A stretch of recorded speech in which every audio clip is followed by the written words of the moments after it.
Jeigu jūs jaučiate pastovų nerimą ir bandote vaikščioti pas psichologus ar kitus terapeutus ir tiesiog kalbėti apie tai, kaip jūs blogai jaučiatės, turiu omeny fiziškai, kaip jūs nemiegate naktimis, kaip jums rauda, ar spaudžia skrandį, ar spaudžia krūtinę, ar dar kažką panašiai, tai jūsų problema neįsispręs, nes reikia ieškoti nerimo priežastį.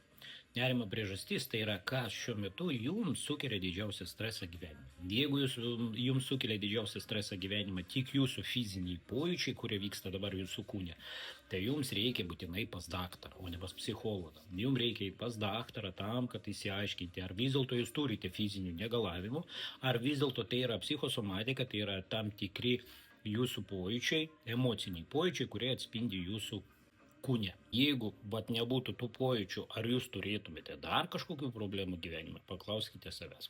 Jeigu jų nebūtų, ar aš dar turėčiau kažkokį gyvenime didelį stresą, dėl kurio man kiltų nerimas. Tai gali būti santykiai, darbas, pinigai ar dar kažkas.